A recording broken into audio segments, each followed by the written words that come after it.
My wife, Wendy, committed perjury for the person who killed my father. After learning the truth, she went completely insane. My father-in-law Henry was hit by a speeding black sedan at an intersection and was sent flying, dying on the spot. Multiple passers-by testified that the perpetrator was the younger brother of Wendy's childhood sweetheart Dylan. I demanded serious handling. However, Wendy, a forensic pathologist, rejected my application for an autopsy, insisting that it was just a traffic accident. I rushed into the dissection room to question her. She was cleaning tools while wearing rubber gloves and didn't even bother to lift her eyelids. Dylan had already explained to me that his younger brother Tyler was young and inexperienced. He was so scared after the accident that he fled the scene. When you bury your father, I'll take him to knock his head on your father's grave. Then this will be over. Looking at the disfigured body of Henry on the dissection table, I couldn't help but let out a cold laugh. I understood that she still thought it was my father who had died. I had just sent Henry's body to the identification center. Wendy led the two Carter brothers, Dylan and Tyler, in. Dylan looked around at the cold stainless steel instruments and frowned. Hayden, Wendy is so busy with work.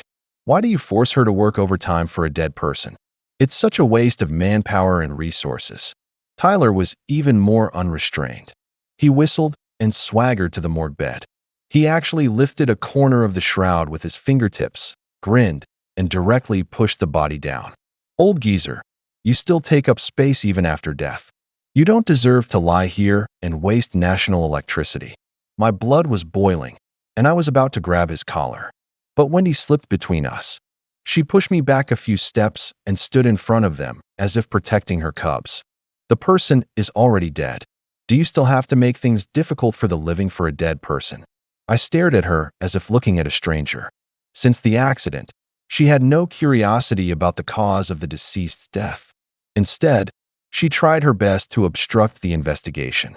And now she said such a heart-rending remark. I thought she was blinded by Dylan's sweet words. But I never expected that she mistook Henry for my father and thus didn't care at all. This extreme misalignment left me speechless for a moment. Dylan took the opportunity to act as if he was comforting me. Hayden, listen to my advice. Drop the procedure. An autopsy is both expensive and disgusting. Why bother? Your father caused Wendy a lot of trouble when he was alive. Now that he's gone, you still want to ruin her future. A trace of undisguised disgust flashed across Wendy's face. Like father, like son. He was reluctant to take 50,000 yuan as a betrothal gift in the first place. He had so many problems. It was only a matter of time before something happened to him. I clenched my fists tightly, my knuckles turning white. My father never treated you harshly. Have some decency. Wendy completely ignored my anger and turned to her assistant to give instructions. Contact the funeral parlor and go directly through the cremation process. All identification procedures are to be stopped immediately. There is no need for an autopsy here. Dylan pointed his hand out of the window to the distance. Wendy, this dead man is almost mashed. It's so inauspicious and will pollute the air in the dissection room. I see there is an empty space next to the garbage dump. Anyway, the car will come and burn it directly. Why not move it there first? Hayden, do you have any objections? Wendy didn't care about my opinion at all. She let out a snort from her nose. You should be grateful that you know how to be flexible. Then, she actually really directed people to push Henry's body out and place it next to the garbage dump full of abandoned medical devices and filth. And there, a group of stray wild dogs with dirty fur and green glowing eyes were howling restlessly and barking at the air. I wanted to rush forward to stop them, but I was held tightly by Wendy's assistants. Just then, Tyler let out an ouch as if he had slipped on the soles of his feet and suddenly knocked open the rusty wire mesh fence gate. The hungry wild dogs immediately rushed in like a floodgates opening, howling and pouncing on Henry's body. Tyler pretended to panic and jumped aside, but the malice in his eyes could not be concealed. I'm so sorry, Hayden. I lost my balance. Please forgive me for being so rude. My eyes were red, and I was about to lose my temper. But Wendy preemptively shot me an ice pick-like look. It's just an accident.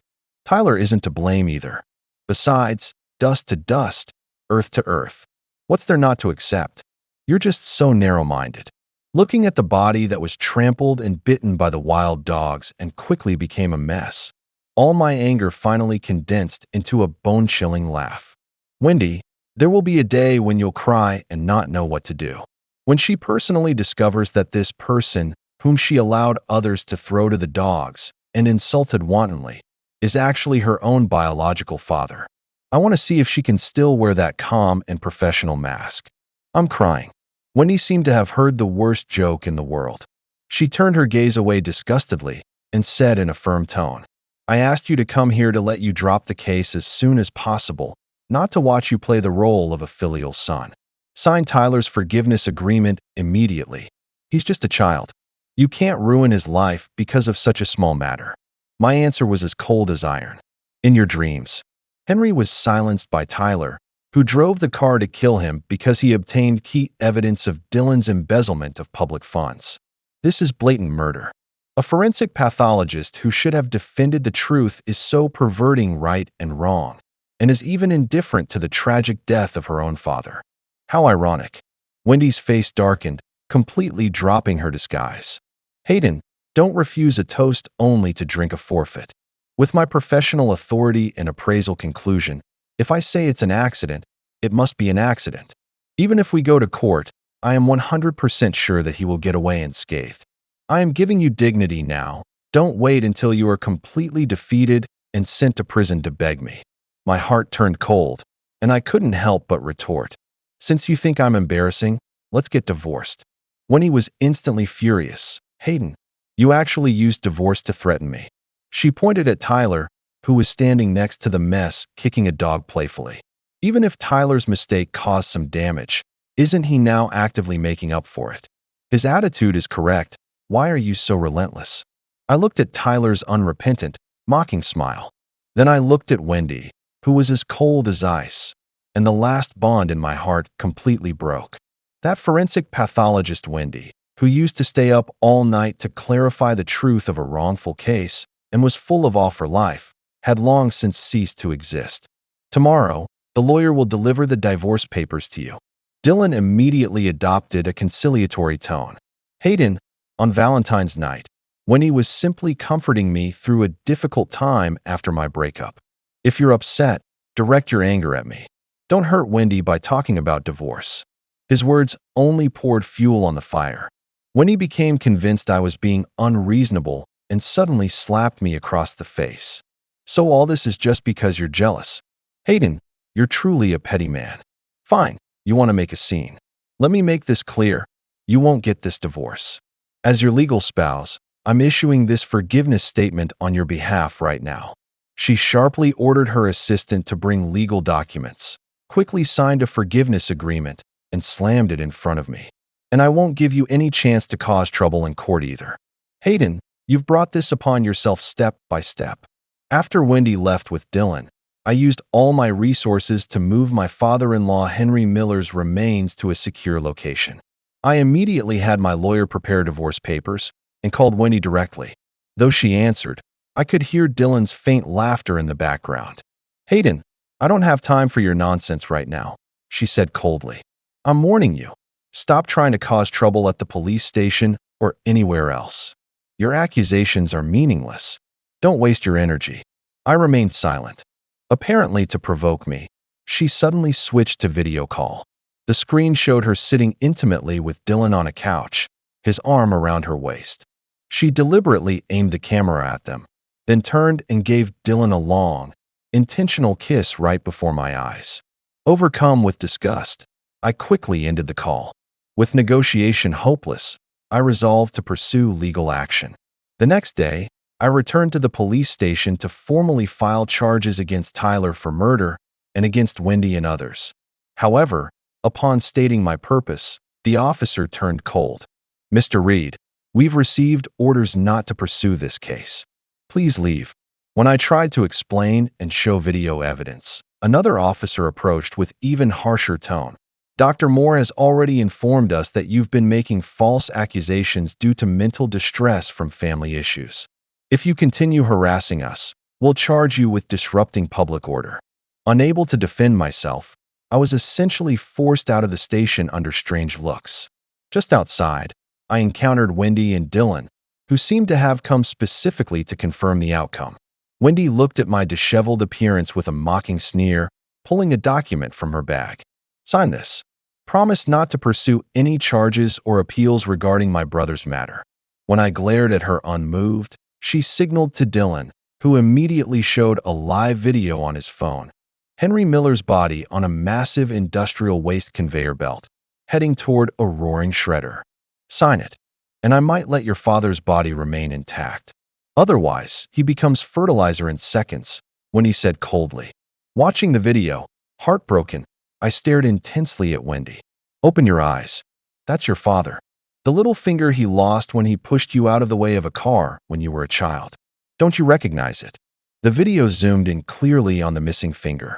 Wendy's body stiffened almost imperceptibly, a flash of doubt in her eyes.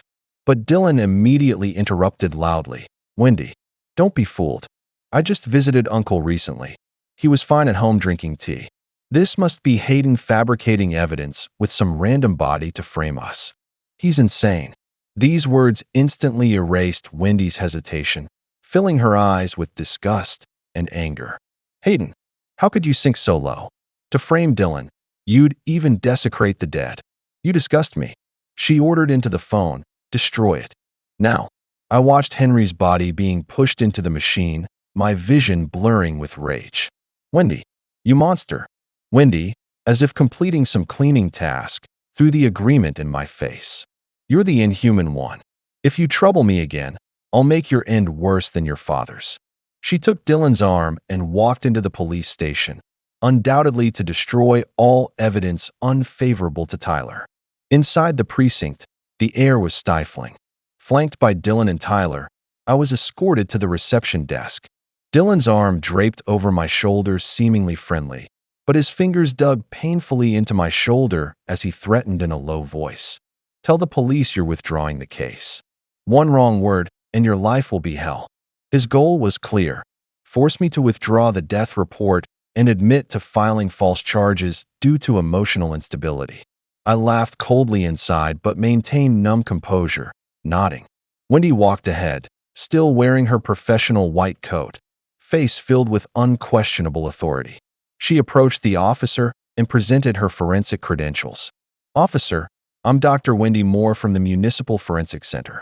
Regarding the previously filed hit-and-run case, I've completed preliminary examination. All evidence indicates this was an accidental traffic incident with no criminal elements. I request case closure and charges for false reporting." The experienced officer examined her credentials, looked at our strange group seriously, then checked the computer records. "Dr. Moore, you're referring to victim Jiang Yong, correct?" "Yes, the file number is correct. The victim is Jiang Yong," Wendy confirmed impatiently. The officer frowned, picking up a newly printed document with grave tone. "However, Dr. Moore, we just received DNA confirmation from forensics. According to the report and the complainant's provided samples, the deceased's identity is confirmed as Henry Miller himself. Was your accident conclusion based on this identity confirmation?" "Henry Miller." Wendy's professional mask cracked for the first time, showing pure confusion and shock. "Wait, who did you say?" "Henry Miller." "Which Henry Miller?" A trace of panic, which even she herself hadn't noticed, crept into Wendy's voice. The veteran officer didn't speak. He simply pushed the DNA identification report, stamped with a bright red official seal and bearing the authorities' letterhead, toward her. His finger tapped pointedly on the section containing the identity information. Wendy recoiled as if burned, snatching her hand back. Her face instantly turned deathly pale. She almost staggered backward half a step, fumbling frantically for her phone. Her fingers trembled so violently she could barely hold it, desperately texting her father. "Dad, where are you?" Reply: no response. Clutching at this last straw, she tremblingly dialed my father's number. The call was answered almost instantly. "Wendy, what's the matter calling at this hour?" My father's robust, energetic voice came clearly through the receiver. With a loud clatter, Wendy's phone slipped from her utterly strengthless hand, and smashed heavily onto the tile floor. The screen shattered instantly. Her head snapped up, and she stared at me with a near-crazed, incredulous glare. Then, like an out-of-control beast, she lunged at me, her hands clamping onto my collar in a death grip, shaking me wildly. "You, Hayden, this is your doing, isn't it? You found some random person with the same name to trick me. You cursed my father. You'll go to hell for this. Why don't you just die?" I firmly and determinedly pried her hands away, my gaze fixed on her with pained coldness, my voice heavy with suppressed grief and fury. "I told you the truth countless times. You chose to believe them over me. What power do I have to conjure a deceased person with a DNA match out of thin air? That really is Dad. Dad. It really is Dad." Wendy's pupils contracted violently. All strength seemed to drain from her body in an instant. She finally heard those words. The bloody, unbearable truth hit her like a tidal wave, utterly shattering her sanity. The man she had forensically classified as an accidental death, whom she had coldly allowed Dylan to drag away, and who was ultimately thrown into the industrial waste shredder, was truly her father. Ah, no. A piercing, utterly inhuman shriek erupted from the depths of her throat.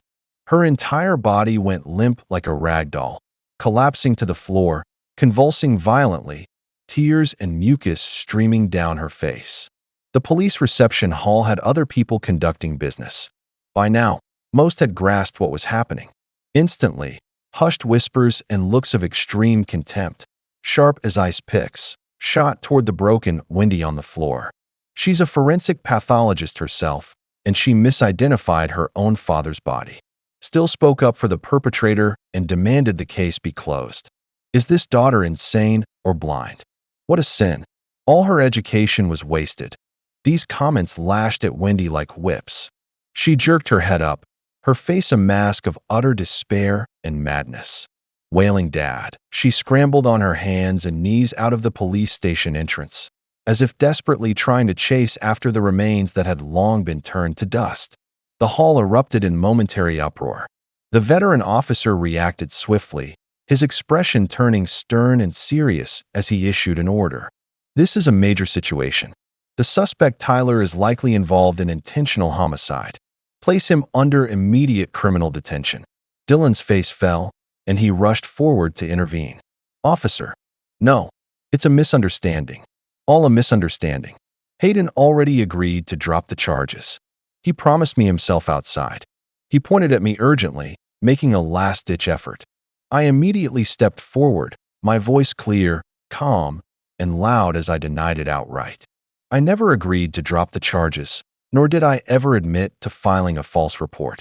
Just now, at the entrance, Mr. Dylan Carter subjected me to verbal threats and physical restraint, attempting to coerce me into changing my testimony. Your station's entranced surveillance footage should have a complete record of this. Dylan, unprepared for my firm stance, turned pale instantly. Flustered, he changed his tune, pleading anxiously with the officer. "My brother, he's not even 18 yet. He's still a child. He didn't understand the consequences. Even if he really made a mistake, the law will treat him leniently, right? Isn't that true?" I looked at his despicable expression, took a miniature USB drive from my pocket, and solemnly handed it to the veteran officer. "Officer, this is complete footage captured by a private surveillance system from a business near the incident site. The video clearly shows Tyler driving his vehicle. Upon seeing my father-in-law, he not only failed to decelerate but adjusted his direction to accelerate into the impact, followed by a brutal act of reversing to perform a secondary run-over. The video also fully captures what he said after getting out of the car, addressing the deceased." I paused, my gaze sweeping like a knife over Dylan's ashen face, enunciating every word clearly. He said, "Old bastard, getting in my way. So what if I smash into you? I'm a minor. Killing someone just means I'll be inside for a few days at most." This ironclad evidence rendered Dylan completely speechless. It was as if all his energy had been sucked out of him, and he slumped down. He could only stare back at me with a mix of shock and hopelessness. He had probably forgotten forever. Before choosing to step back to fully support Wendy's career, I had been a prosecutor renowned within the judicial system for my firm handling of cases and meticulous thinking. Predicting an opponent's every move and preparing countermeasures was almost second nature to me. The veteran officer's face turned grim. He quickly inserted the USB drive into a computer to view it. Moments later, he slammed his hand on the table and said sternly, "The criminal methods are extremely cruel. The subjective malice is profound, and the social impact is exceedingly negative. Immediately process the paperwork to detain the criminal suspect Tyler. Age absolutely cannot, and will not, become a reason for him to evade the severe punishment of the law." Handcuffs were placed on Tyler. Finally, a fear and despair fitting his age showed on his face. As he was led away by the officers, Dylan sat slumped in a plastic chair nearby like a puddle of mud, utterly drained of all vigor. Watching all this, I felt no sense of victorious joy, only a bone-deep sorrow and endless grief for everything my father-in-law had suffered. Not long after, the officer in charge of the case came out again. "Mr. Reed, thank you for providing the crucial evidence. If verified, this will directly prove Tyler is suspected of intentional homicide, not the traffic accident he claimed. Rest assured, we will immediately proceed with technical verification, use this to complete the case file materials, and once the evidence chain is solid, we will transfer the case to the prosecutor's office for review and prosecution." Hearing this, the expression of forced composure on Dylan's face instantly collapsed. His pupils constricted sharply, and he cried out involuntarily, "Impossible. Wendy promised me personally she would take care of everything. There can't possibly be another surveillance video. This is your doing, isn't it?" I turned around, my gaze piercing him coldly. "Dylan, you thought your methods could deceive everyone. Destroy one piece of evidence, and you destroy it all. You think bribing a few individuals lets you manipulate everything. Let me tell you, justice might be delayed, but it is never absent. Those who kill must pay with their lives. Debts incurred must be repaid. This is fundamental justice. You're slandering me. It was clearly an accident. Your father-in-law dashed out suddenly himself." Dylan's temples bulged with veins, still putting up a desperate fight, but the panic in his eyes betrayed him. Before his words even faded, a commotion and exclamation suddenly arose from the entrance of the precinct hall. Just then, Wendy stumbled into the room. Her hair was disheveled, her eyes bloodshot, and her usually pristine white lab coat was stained with black and yellow filth. Most horrifying of all was what she clutched tightly in her arms, a shape vaguely resembling a human form, barely wrapped in dirty, tattered plastic. A strong, pungent stench, a mix of decay and disinfectant, instantly filled the room. Everyone present couldn't help but cover their noses and step back. Yet, Wendy seemed completely oblivious to her surroundings. She let out a piercing, inhuman shriek, lunged forward, and grabbed Dylan's arm with a death grip, her nails digging almost into his flesh. "Dylan, you beast. You bastard. You lied to me. You told me it was just some old scammer trying to stage an accident. You said handling it as an accident would be the quickest and easiest way. But that was my father. My father, Henry Miller."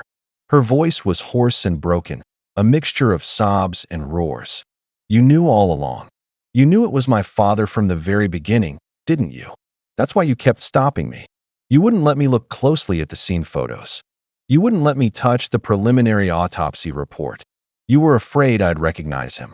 Isn't that right?" Dylan was terrified by her crazed appearance and words.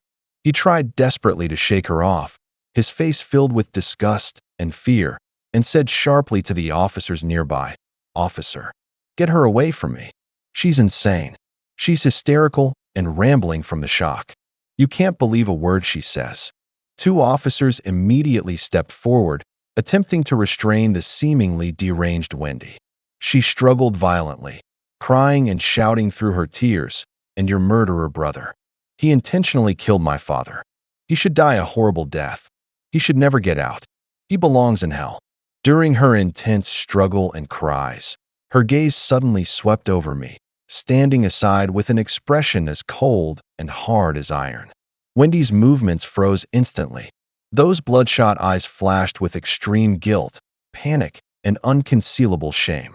Subconsciously, she loosened her grip on Dylan's arm. As if burned by my gaze, she sharply looked down, not daring to meet my eyes anymore.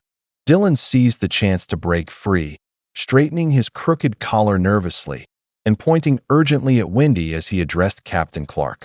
"Officer, you saw it all. She's completely lost her mind.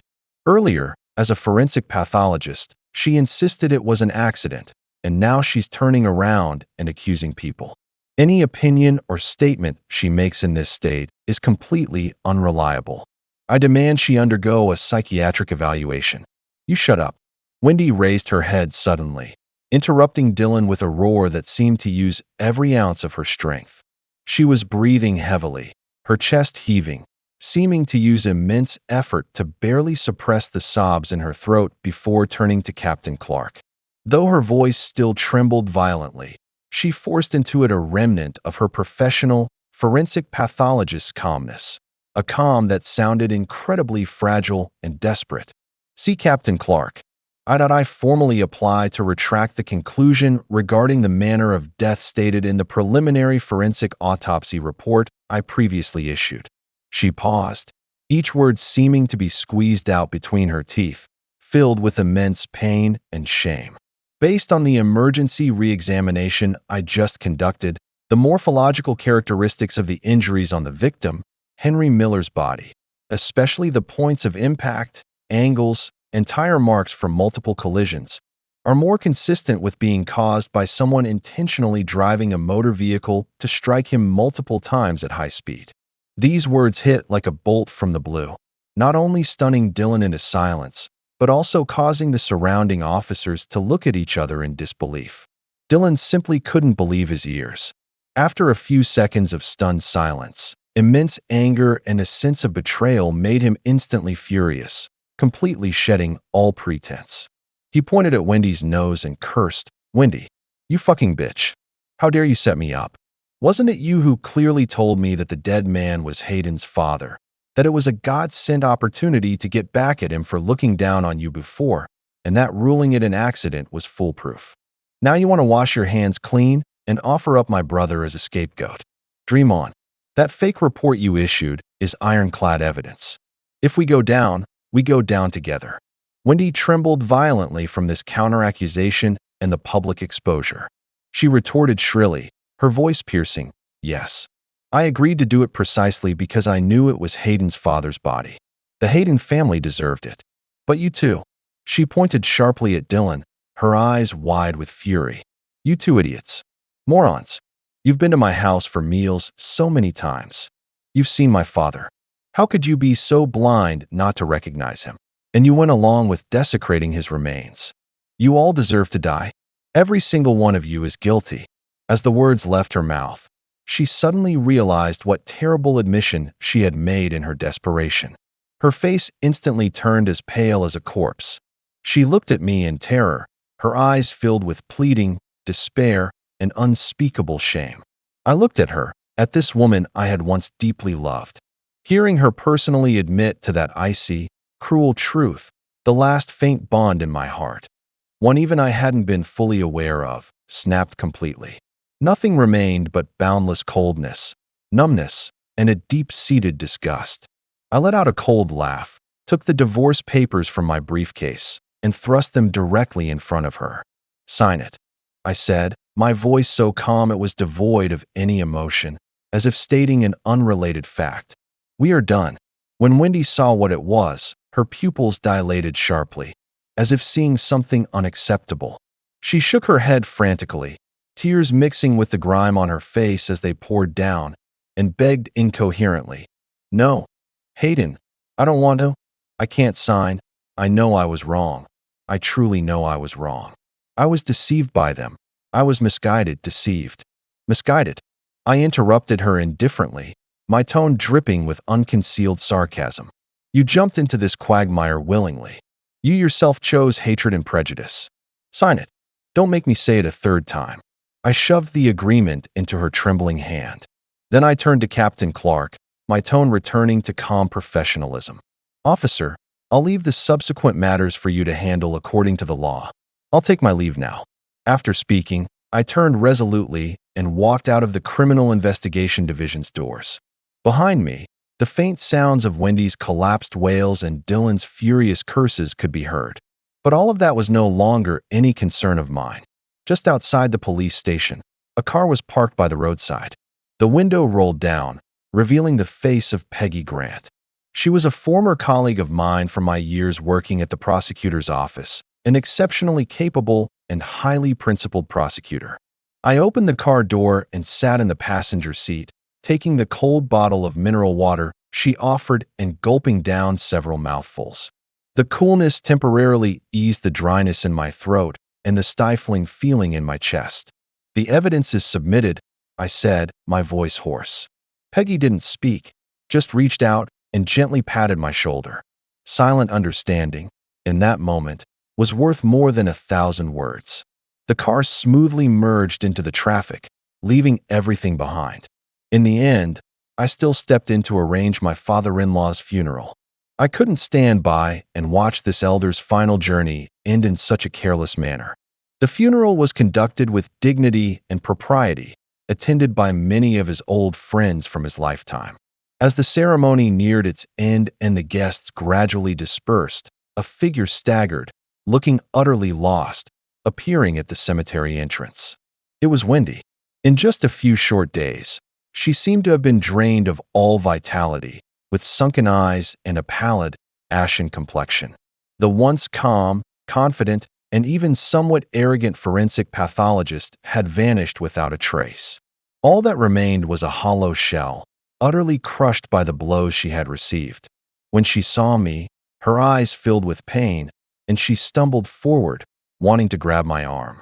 "Thank you, for still doing this for Dad. I know you still," that I sidestepped her trembling hand, a wave of revulsion rising within me. "You're mistaken. I did all this solely because Uncle Henry himself was a respectable elder who deserved peace and a proper memorial. This has nothing to do with you, with me, or with whatever long-vanished past we shared." The faint light in her eyes instantly died out, replaced by a blank, incredulous despair. I looked into her eyes and decided it was time to stop preserving that last shred of her self-deceptive illusion.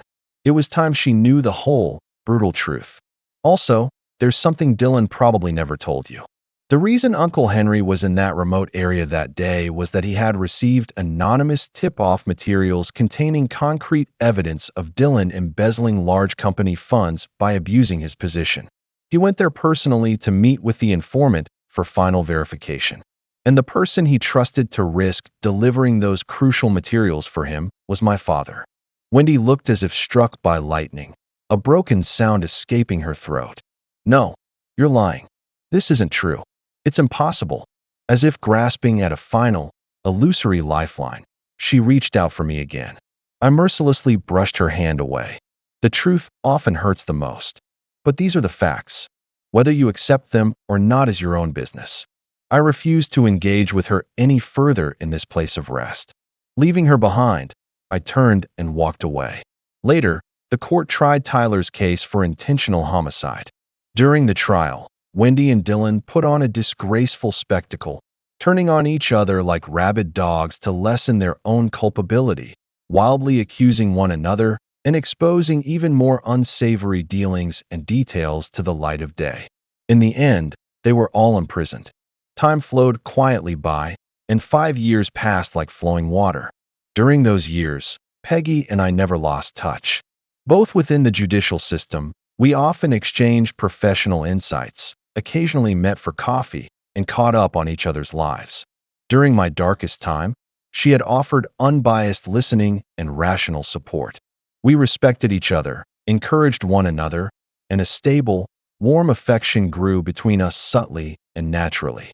We both left our formerly busy frontline positions.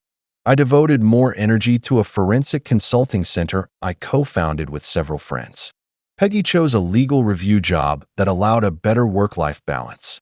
Using our professional knowledge and resources, we quietly helped ordinary families who couldn't afford high appraisal fees. One evening, we were walking side by side in the Riverside Park. The setting sun stretched our shadows long. Peggy suddenly stopped, turned to face me.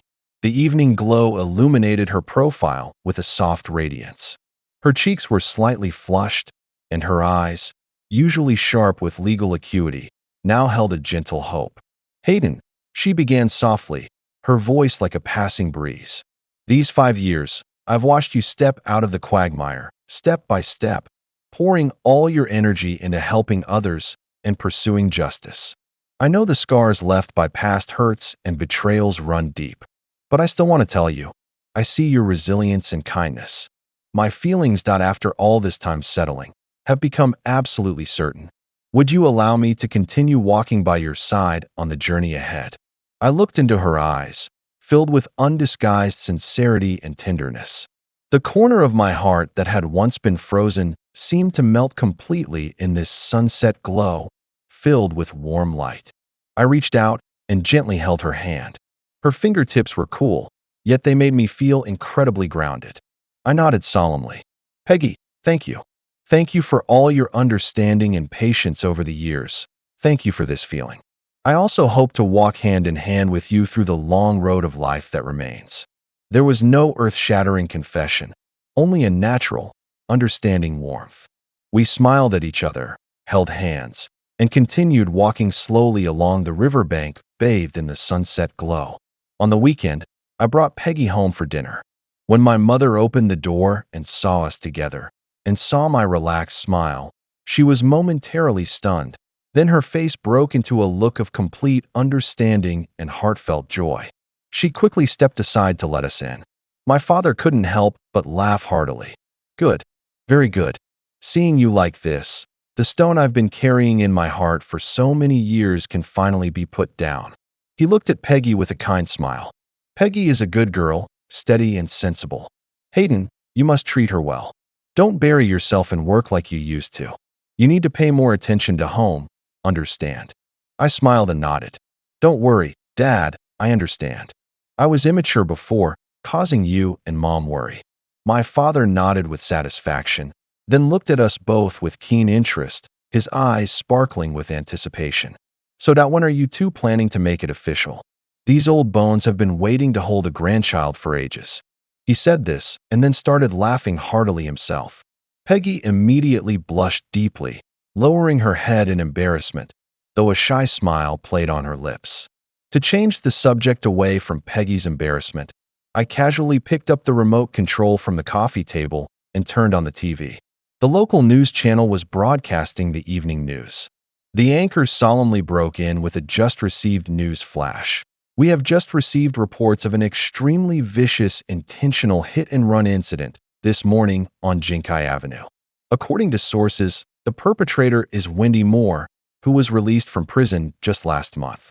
She deliberately drove her vehicle into her ex-boyfriend Dylan Carter and his brother Tyler Carter, running over them repeatedly. Both victims died at the scene. The method was extremely cruel, and the scene was horrific.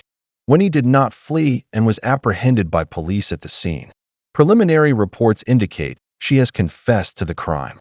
We will continue to follow developments in this case." The screen briefly showed heavily pixelated footage of the accident scene and a fleeting shot of Wendy being escorted by police, her face twisted and numb. The atmosphere at the dinner table instantly froze. My father's smile stiffened on his face. My mother's hand, holding the serving utensils, paused mid-air. She let out a soft sigh and shook her head. I merely watched the news report calmly, my heart like a deep, ancient well, utterly undisturbed. She had chosen the most extreme, most brutal way to end all grievances and entanglements, burying herself completely in the process. But all that madness and destruction had long since ceased to be any concern of mine. I picked up the remote and changed the channel. "Dinner's ready. Come eat while it's hot, before everything gets cold." Peggy's gentle voice broke the sudden silence opportunely. She was bringing the final soup from the kitchen, a warm smile on her face.